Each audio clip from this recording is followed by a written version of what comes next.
एक और बड़ी खबर पटना से। शिक्षा मंत्री प्रोफेसर चंद्रशेखर ने शिक्षा नीति को लेकर बड़ा बयान दिया है। उन्होंने कहा है कि बिहार में अभी नई शिक्षा नीति लागू नहीं हो सकती।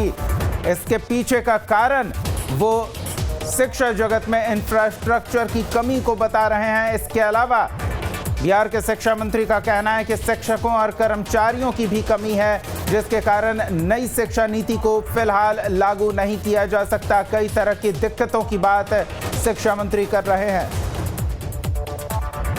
हमारे पास आधारभूत संरचनाओं की जो स्थिति है, शिक्षकों कर्मचारियों के अभाव की जो स्थिति है, विलंबित सत्र की जो स्थिति है, इस सब को ध्यान में रखते हुए अभी तत्काल इस तरह के राष्ट्रीय नीति को बिहार लागू करने में पूरी तरह से सक्षम नहीं है और इसलिए हम आने वाले वर्ष में इस तरह की नीति पर बिहार सरकार विचार करे। सरकार की ने अपनी मंशा स्पष्ट कर दी है कि अभी हड़बड़ी में जब हमारे पास शिक्षक की कमी है, इंफ्रास्ट्रक्चर की कमी है, 4 वर्षीय कोर्स के लिए और शिक्षक कर्मचारी की ज़रूरत पड़ेगी, हमारा फिनेंशियल इम्प्लीकेशंस होगा उसमें बहुत सारा, तो ऐसी परिस्थिति में तत्काल इसको लागू करने का इरादा नहीं है। आगे आने वाले वर्ष में सरकार इस पर विचार करेगी।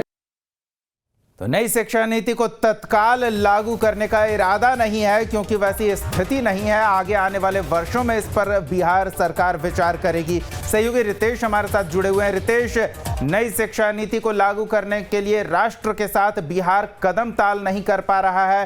बिहार की कमियां ही उजागर कर रहे हैं शिक्षा मंत्री। बिल्कुल, देखिए अमूमन ऐसा होता नहीं है कि सरकार का ही कोई व्यक्ति और वो भी उस मंत्रालय का मंत्री अपनी ही विभाग पर वो सवाल उठाए। तो प्रोफेसर चंद्रशेखर अमूमन जाने जाते हैं विवादास्पद बयानों के लिए, और देखिए कि रामचरितमानस से लेकर रामायण तमाम चीजों पर वो सवाल उठाते रहे हैं। लेकिन देखिए कि बकौल शिक्षा मंत्री उन्होंने शिक्षा विभाग पर ही सवाल उठाए हैं। इंफ्रास्ट्रक्चर की कमी, शिक्षकों की कमी और भी जो कमियां हैं शिक्षा विभाग में, जिसको लेकर विपक्ष लगातार सवाल उठाते रहा है। हालांकि जब आरजेडी भी विपक्ष में था तब भी वो सवाल उठाते रहा है। तो उन तमाम चीजों पर शिक्षा मंत्री प्रोफेसर चंद्रशेखर ने सवाल उठाया है। अमूमन ऐसा राजनीति में देखा नहीं जाता है, जब कमियां भी रहती हैं तो मंत्री उसे उपलब्धि ही बताते हैं।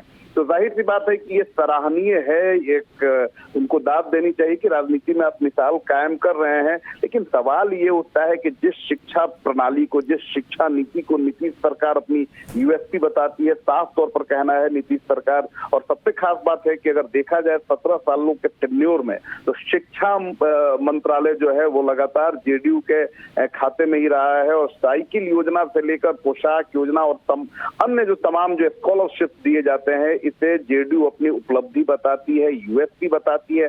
अब देखने वाली बात होती है कि सहयोगी पार्टी के जो मंत्री हैं वो सवाल उठा रहे हैं अपनी शिक्षा नीति पर, अपने व्यवस्था पर, और वो सवाल उठा रहे हैं सरकार की यूएसपी पर। तो जाहिर सी बात है कि इस पर आने वाले समय में राजनीतिक घमासान। चलिए तो देखते हैं आगे क्या होता है। रितेश हमारे साथ बने रहें। तो फिलहाल तो बिहार सरकार नई शिक्षा नीति बिहार में लागू करने की स्थिति में नहीं है, ये कह रहे हैं बिहार के शिक्षा मंत्री।